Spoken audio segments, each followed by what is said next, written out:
வணக்கம் நண்பர்களே. GST reform முக்கியமான கண்டென்ட்டு.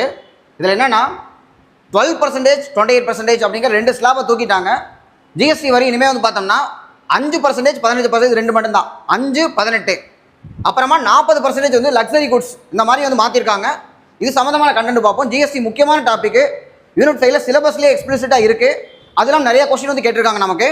இப்போ இதில் என்னென்னு பார்த்தோம்னா நமக்கு ஜிஎஸ்டி அறிமுகப்படுத்தப்பட்டது 2017 ஜூலை 1.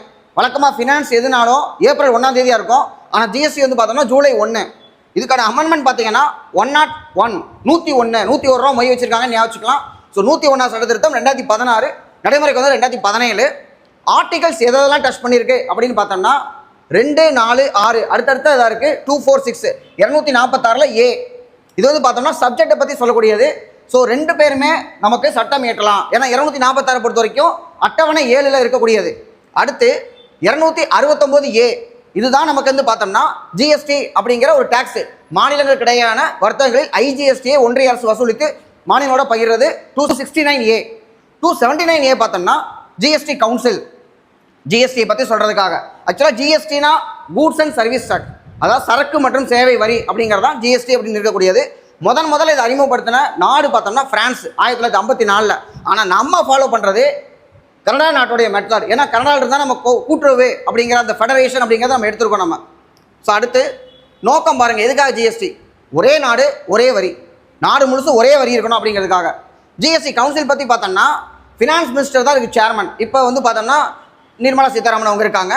உறுப்பினர்களை பார்க்கும்பொழுது யூனியனில் ஃபினான்ஸ்லேயே வந்து பார்த்தோம்னா ஒரு நிதியமைச்சர் மட்டும் இல்லாமல் ரெவன்யூவுக்கோ இல்லை வந்து எக்ஸ்பெண்டிச்சருக்கோ மற்ற மினிஸ்டர் இருப்பாங்க. அதில் ராஜாங்க அமைச்சர்னு சொல்லுவாங்க, அவங்க இருப்பாங்க. அடுத்து எல்லா ஸ்டேட்டில் இருக்கக்கூடிய யூனியன் பிரதேசத்தில் இருக்கக்கூடிய ஃபினான்ஸ் மினிஸ்டர், ஒருவேளை ஃபினான்ஸ் மினிஸ்டர் இல்லைன்னா வேற யாராவது ஒரு மினிஸ்டர் நாமினேட் பண்ணவங்க, இவங்க தான் மெம்பராக இருக்க போகிறாங்க. இதில் வாக்குரிமை பார்த்தோம்னா 1/3 சென்ட்ரல் கவர்மெண்ட்டு, 2/3 வந்து நமக்கு வந்து ஸ்டேட் கவர்மெண்ட்ஸ் எல்லாத்துக்கும் வந்து சேர்ந்துருக்கு. 75% மெஜாரிட்டி மூலமாக டிசிஷன் வந்து இருக்கணும். இந்த 2.5ல் இப்போ என்ன கொடுத்துருக்காங்கன்னா 5%, 18% ப்ளஸ் வந்து 40 அப்படின்னு சொல்லி ரிஃபார்ம் பண்ணியிருக்காங்க. இதில் காப்பீட்டு திட்டங்கள் அதுக்கு வந்து ஜிஎஸ்டி வந்து விலக்கு. அத்தியாவசிய பொருள் மருந்துகளுக்கு வந்து ஜிஎஸ்டி கிடையாது. அப்புறம் பார்த்தோம்னா 28% இருந்த சிமெண்ட்டு, வெஹிக்கிளு, மின்சாதனங்கள் இதுக்கெல்லாம் 18 குறைக்கப்பட்டிருக்கு. எதனால் குறைச்சிங்கன்னு ஒரு கேள்வி கேட்ட பொழுது ட்ரம்ப் வரி போட்டதுனாலயா அப்படின்னு பார்த்தோம்னா அங்கே வரி அதிகமானதுனால எக்ஸ்போர்ட் வந்து நமக்கு போகாது, இங்கே வரியை குறைக்கிறதுனால இம்போர்ட் அதிகமாகும். அது ஒரு காரணம் தான். ஏன்னா டொமஸ்டிக் கன்சம்ஸ் கண்டிப்பாக நமக்கு அதிகமாகும், உள்நாட்டு நுகர்வு. ஏன்னா இது வரைக்கும் நான் 128 ரூபாய்க்கு வாங்கின பொருளை இனிமேல் நான் 118 ரூபாய்க்கு வாங்க போகிறேன், அதனால் வரி குறையுது. ஸோ இதன் மூலமாக இழப்பு ஏற்படுது, இருந்தாலும் பரவாயில்ல அப்படிங்கிறாங்க. 48,000 கோடி ரூபாய் இழப்பு ஏற்பட போகுது. தேங்க்யூ.